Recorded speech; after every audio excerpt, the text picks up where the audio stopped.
Hey kids, it's Mr. Flower here, hope you're well. And today it's a bike review that is long overdue, to the tune of about 3 years actually. Since 2014 when this bike was announced I've been wanting to ride it. This is the BMW R9T. It's in its standard form, and as I say, it's a bike I've been wanting to ride ever since it came out. It's an amazing looking beast. So looking forward to getting to know this bike in the next few minutes, so stick around, stay tuned, I'll tell you what I think of her.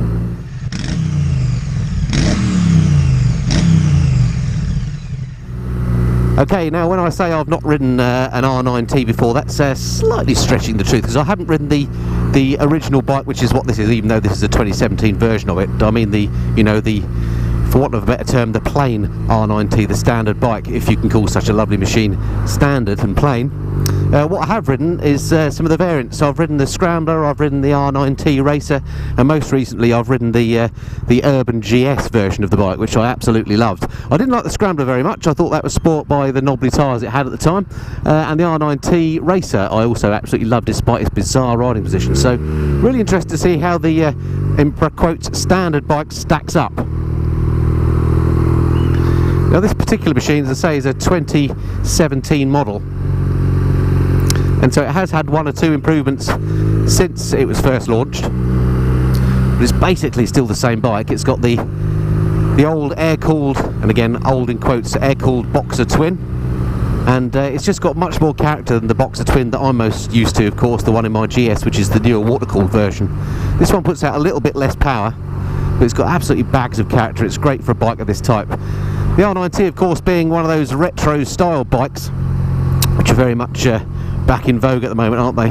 And for me, I think it's one of the best looking of the retro style bikes, so I'm hoping it's going to ride as well as it looks. Okay, so what are my very first impressions of this machine then? Because you get a reasonable impression of a bike, don't you, when you first jump on it? And the first things that strike me with this one are that it feels very light. It's not a particularly light bike, but of course the way the Boxer carries its cylinders on its side means the centre of gravity is very low, so it actually feels very light and flickable. That's the first thing I notice. And then the other thing that leaps out at me is the sound of this thing. As standard, this bike comes with Akrapovic, or Akrapovic, whatever way you want to say it, let's not get into that, exhaust, and they sound absolutely beautiful married up to the big twin. One of the few bikes that you're not immediately going to have to go out and buy some aftermarket cans to make it sound decent. From a riding position point of view, you're sitting slightly canted forward, your legs are quite tucked up, your feet are directly below your bum cheeks, if you see what I mean, but your knees are at a fairly acute angle. You have to lift your legs up quite a bit to find the pegs, so it feels like quite a sporty position, yet the handlebars are quite wide. So try and imagine that, sporty position, canted forward slightly, quite wide handlebars. It's actually a very comfortable combination.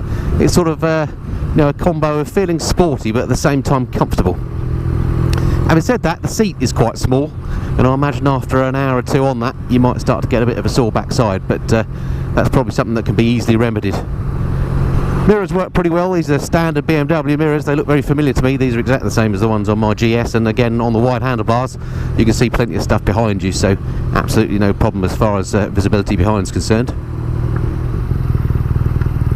The brakes on it work really well. It's got Brembo calipers on here, so they ought to be alright. Handling wise around here, we'll just pop down this road. Yeah, surprisingly light and flickable, again thanks to that low centre of gravity. Let's just wind her up a bit. And yeah, it may be the in quotes old Boxer engine, but it's got no lack of go. It feels really quite sprightly. In fact, I would say it feels quite a bit more sporty than my GS that's got the uprated version with more horsepower. But in this incarnation, the Boxer feels really nice. Sounds great too with that exhaust. I really like what BMW have done here with the instrument package. It looks just really neat. I mean, it's again, it's harping back to the old days of dials, but of course you've got some LCD instrumentation in the middle there. But it just looks neat and tidy and really high quality. I really like what they've done there. Although having said that, the numbers are quite small on those gauges. I can read them okay, but I imagine at high speed with a bit of vibration they might start to get difficult to read, but they look really nice. In fact, having said that now, I can see that they're wobbling around quite a bit on this bumpy road. Can you see that? The GoPro might smooth that out, but they're actually wobbling around quite a bit. How interesting. Right, I'm going to do a quick U-ey here. So what I really want to do is pull over and show you this bike, because not only does it ride nicely, and we'll talk more about that later, but for me the thing that absolutely is the best thing about this bike is the way it looks, the finishes, the attention to detail on this, the materials they've used, just the way they've made it look. So I'm going to pull over up here if I can, and I'll talk you through the spec, and I'll show you around this bike that looks absolutely lovely, I think. Now I have done walk-arounds here before and banged my head on that thing there, so I'm going to just go over here and do it. This should do nicely. Okay, nothing complicated about this bike. There's no riding modes or anything like that. It's just very straightforward, old-fashioned, simple, fun motorcycling, and I like that. Okay, stand is quite tricky to find, and that's what happens if you leave it in gear. Turns itself off, of course. Right, okay, let's have a look. So here she is then, the BMW R9T. What an absolutely gorgeous looking machine this is. Okay, before getting into all the details, let me get the other camera out as usual, and we'll go through the spec. Okay, here we go then. Hopefully that's a good view through the phone. What an absolutely beautiful looking beast this is. This particular version has got one of the fancy BMW custom paint jobs that you can buy from BMW. It's something like a £1,600 option, very expensive, but does that look good or what? I just love what they've done with the fuel tank on this. If we look up close, you can see it actually has, this is a brushed aluminium finish which has been hand lacquered, and then you've got that lovely coach line that they've painted on there as well. And the other thing I like about the R9T, all the R9Ts of course have this, is this big intake here. I think that just looks really mean. What a lovely looking beast. So yeah, so very much retro styled. It's not based on any old bikes that BMW used to make. It's just a retro styled, but obviously a modern machine with things like Brembo brakes and so on. But lovely. Okay, so what of the spec then? Well, already mentioned it's got the air-cooled boxer in it. This is the 1170cc version, horizontally opposed. Let's come and have a look at it. Actually, looks a little bit different to the one you find on things like the RT and the GS, but very familiar BMW layout. And in the case of the R9T, gives it some great character. 110 horsepower it puts out at 7,550 RPM. Torque-wise, loads of it. 119 Newton meters at 6,000 RPM, so it's all in the usable range. Let's come around the other side, show you the other side. Brakes-wise, it's got Brembo brakes, as I say. On the front, we've got twin discs. Let's go and have a look at those. They're pretty massive. Excellent stoppers. Here we go. So there's the discs together with the ABS ring on the front there. 320mm diameter they are, and on the back there's a 220mm one. Suspension wise, you got these really decent forks, upside down forks, so none of your funny BMW suspension. Got adjustable compression, rebound and preload, and those are 46mm in diameter, so pretty chunky old units. At the back end you have got what BMW call power lever suspension, because of course you're also attached to the shaft drive on this, which is a lovely thing to have. No chain maintenance, and it looks really good on the R9T. And there's the adjuster for the suspension there, a rather nice aluminium knob that you do some twisting of. Seat height, quite low actually, 805mm. See how thin it is though. Looks good, but it does mean it is quite hard on the old backside. But I'm sure that can easily be fixed. Wet weight, or 90% wet, it weighs 208 kilograms, so not particularly heavy, not particularly light either. But because of that low centre of gravity, it does handle its weight very, very well. And it doesn't feel heavy at all. Tank capacity, let's come back and look at this gorgeous fuel tank. That actually carries 18 litres, that's pretty good fuel wise. Electronics, as I say, it's a pretty basic bike, no riding modes, nothing like that. Does have ABS, Euro 4 requirement of course, which is one electronic aid I wouldn't be without if I possibly couldn't be. Price wise, according to the website, they start at £12,300. So quite expensive, but then again, it's a BMW and it is a top quality machine, as you can see. Just loads of quality touches on it really. Loads of accessories you can buy for this, by the way. Things like single seat units. These, by the way, do come with a hump at the back. You can replace that passenger seat with a little hump, so it gives it a bit more of a cafe racer look. Or in fact, you can buy kits, I think, and you can lose this rear subframe and have a single seat version, which I think would look amazing. Not quite sure how that works legally in this country though, with the rear number plate, etc. Other nice touches, things like in the headlight, the BMW logo, really like that. We talked about the the clocks that look really good. In terms of the switch gear, sadly, that's the normal BMW stuff. I say sadly because I'm not a big fan of this. It's not very tactile. It presses on, you know, contacts on circuit boards.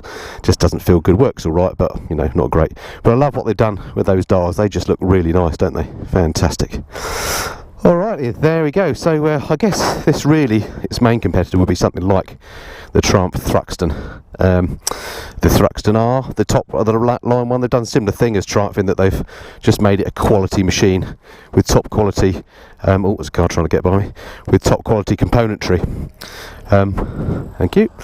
And I think, out of the two, I'm a Triumph fan.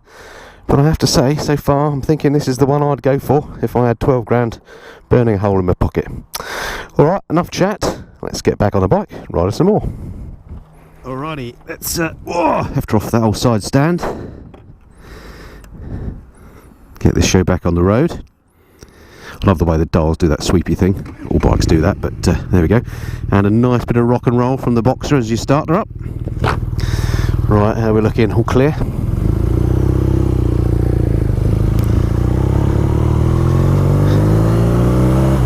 Yeah, she sounds absolutely lovely. I don't know if the microphone in the helmet is picking it up very well, but this pipe as standard is exactly what you need on a bike like this. It just adds to that that thing we call character, that in some cases when you talk about a bike having character, that's actually, you know, you're in code speak for saying the bike's rubbish in some way, it's vibrating or it's just horrible. But actually in the case of the R9T and this engine, it really is character, which is in a good way. And what's going on up here? There's a load of smoke ahead. This doesn't look good. Doesn't smell good either. Very strange sort of haze all over the place. No idea what that's about. Oh, it's a car on the roundabout. Look, that's absolutely... It's a BMW as well. Coincidental for you. Anyway, it's a car, not a bike. That's the main thing. Right, unfortunately I'm heading that way, where the smoke was. Actually, no, let's not do that. Let's go round the roundabout and head onto the faster road and just see what it's like with a bit more speed on, and see what it's like in the airflow and what the engine's like at higher speeds. It's probably a better test. Handling on here is just lovely and neutral.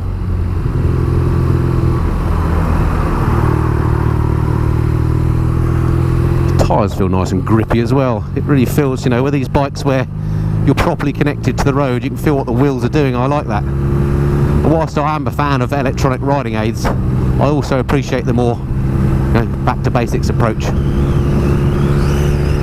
Okay, here we go then. Slightly faster road, up to 70 miles an hour, top gear, all very nice. Of course, it's a naked bike, so there's plenty of wind blast that I'm getting on me, but it's nothing terrible. I'm not getting any turbulence off the bike. It's a smooth airflow, and that's the sort you want. Yeah, really nice. And I'll get an indicated, or just over a tad over 70 now, and it feels like there's a lot more to give. Yeah, there is a lot more to give. No problem if you need to cover some big distances and motorways, then this is a bike to do it on. I'm loving this tank paint job. Just looks the business, and that view down there, the cylinders poking out. Wonderful. It's also very nicely shaped. You can get your knees on it, and gives you a nice extra bit of control. This is one of those bikes that you just grab out the garage and go for a ride just for the hell of it. I mean, you'd never do that with a car, would you? Well, I don't know, unless you've got some really fancy car, perhaps you would. But I certainly wouldn't do it with any cars that I've ever had. Whereas even on a day like this, with normal traffic around and the ubiquitous van in front of me, it's just a joy to ride. So as ever, I must just say thanks to the guys at Bahnstormer in Maidenhead, the local BMW dealer. They're very kind to me. They let me borrow all their demo bikes for these rides and reviews. If you've not been there, do pop down, say hello to the guys. And if you want to ride any of their bikes, or indeed buy them, I'm sure they'll be more than happy to help you. So having said that this bike has very little in the way of electronics, that's underselling it slightly. It does actually have heated grips on this one.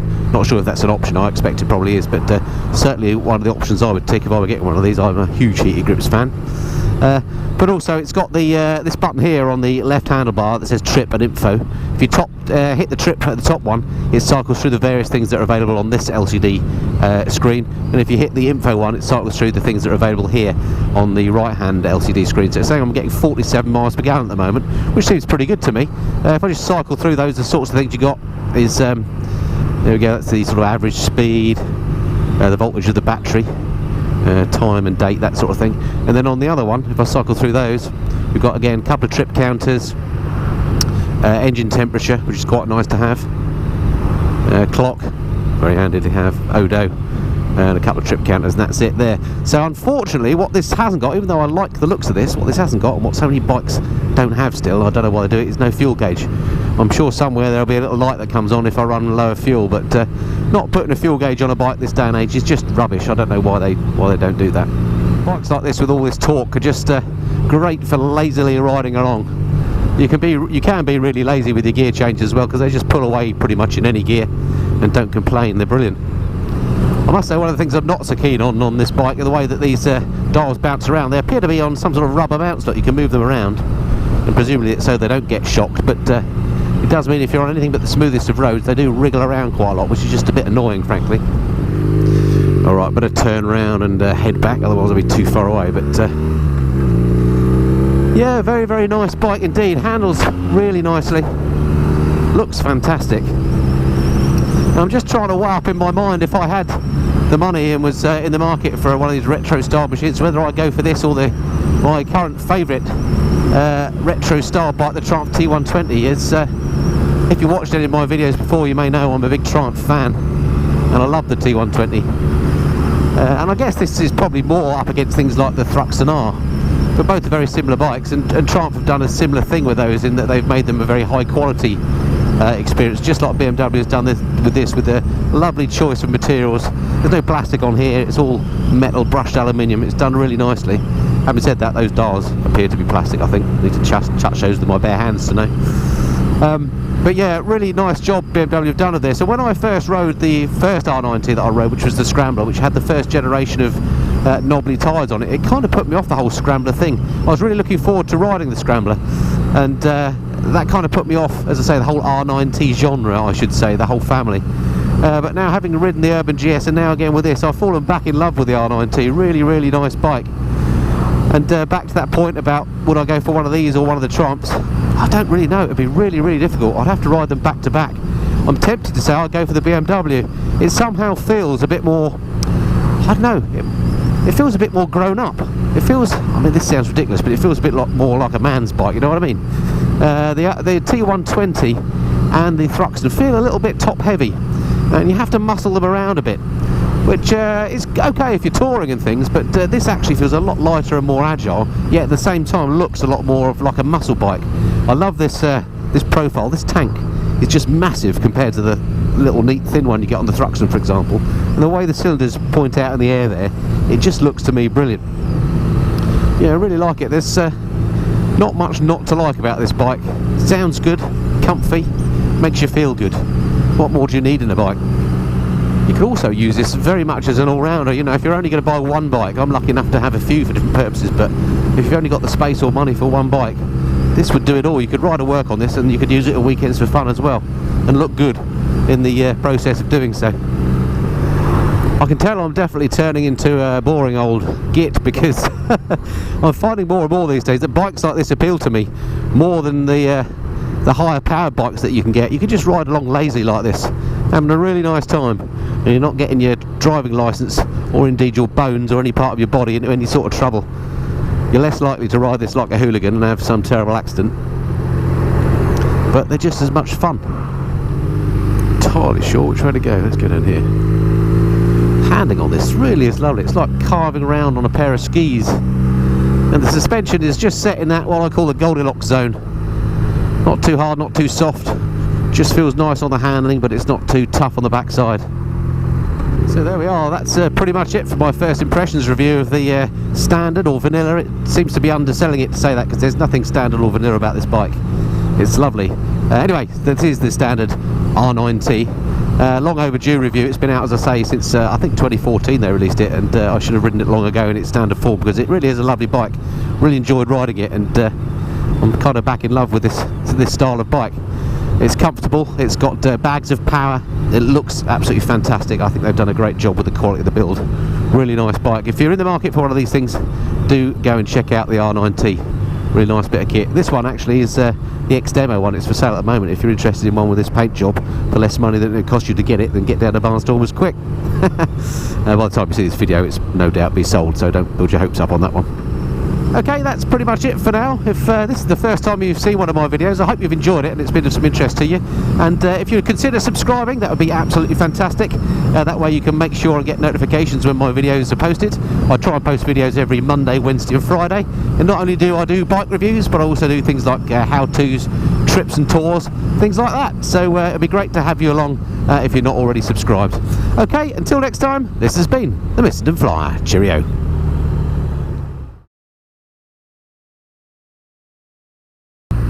Wait for it, thank you.